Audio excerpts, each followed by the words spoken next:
Hello， 大家好，我是婷婷，欢迎来到丫丫 Life。大家知不知道蒙特梭利教育当中，不仅仅是只有蒙特梭利教具或者是蒙特梭利玩具的那一个部分，还有蒙特梭利日常生活教育，也是非常重要的一部分。那1岁的时候呢，其实是最适合在家做日常生活教育的时候，因为这个时候孩子好动，而且对周围的环境也很好奇，想尝试周围的一切新事物。大家都知道我们现在是在蒙特梭利教育我的宝宝们，所以呢，这支视频我会跟大家分享1岁宝宝适合的关于照顾自己跟照顾环境方面的蒙特梭利活动。那日常生活教育不但可以培养孩子照顾环境跟照顾自己的能力，在孩子反复训练这个活动的时候呢，还能培养孩子的专注力、手眼协调能力、语言能力跟独立能力，甚至还能安抚宝宝的情绪呢。何乐而不为呢？我给大家讲几个如何更好的进行这些日常生活教育的小 tips。首先第一点就是我们要让孩子做这些活动之前呢，我们要先示范给孩子看这些活动要怎么做，不然孩子不懂得如何正确使用道具。那孩子做的过程当中呢，家长也需要观察，在宝宝需要帮助的时候，我们大人要进行协助。第二点就是在准备活动的时候，我们要确保我们准备的量是我们想清理的量，因为孩子很容易就会把东西倒洒，或者是浪费很多食物什么的，所以无论是水啊，还是牛奶，还是食物什么的，都不要给太多。第三，就是在活动之前准备好所有的用品跟清理的工具，比如说要擦地板的时候呢，要准备好抹布啦、水啊跟清洁剂。那第四点就是对于低于2岁的孩子来说呢，我们先选择的活动就 limit 到只有1到2步的步骤的活动给宝宝做，比如说擦桌子啦，把脏衣服丢进洗衣机里啦等，之后再慢慢增加活动的步骤。那第5点就是不要太在意结果，过程比较重要，因为这个时候呢，孩子是从不会到会的过程，而且他们现在年纪还很小，可能要花费的比较多一点的时间，孩子才能掌握这些事情。那在孩子做这些日常活动的时候呢，我们要降低我们的期望值，可能就是比如说孩子把水倒洒在地上了之后，我们也不要太大的反应。那第6点就是我们不需要花很多的钱去买道具，那从我们日常生活当中就可以找到很多灵感的，其实很多东西都是可以用家里自己已经有的材料自制的，不过可以买一个孩子可以用的扫把，就是那个扫把的一个 set， 然后或者是一个 learning tower， 在厨房工作的时候可以用到。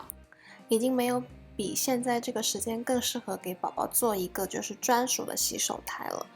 我用 learning tower， 就是有时候不用的时候给他们当这个桌子，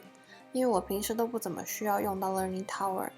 除非是洗手或者是 baking 的时候，平时不用的时候又觉得很浪费，就拿来当这个洗手台了。然后这个洗手台呢，就帮助我的宝宝不会像以前那样不喜欢洗手了。以前抱着洗手的时候总是会发脾气，现在的话他们都是很愿意洗手的。第7点呢，也是很重要的一点，就是如果孩子正在专注的练习他的活动的时候呢，请千万不要打断，因为我们现在就是要培养他们的专注力了。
孩子做同样的活动的简单版。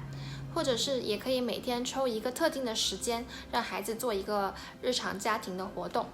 希望看完这支视频，你会开始在家里给1岁的宝宝进行日常活动教育。在下面留言告诉我，你们都给你们的1岁宝宝做哪一些蒙特梭利日常生活活动吧。如果你喜欢这支视频，请支持我的频道，按下您宝贵的 like button， 然后订阅我的频道吧。记得订阅的时候开启小铃铛哦，这样我每次出新视频的时候，你就可以收到了。好，那我们下支视频再见喽，拜拜。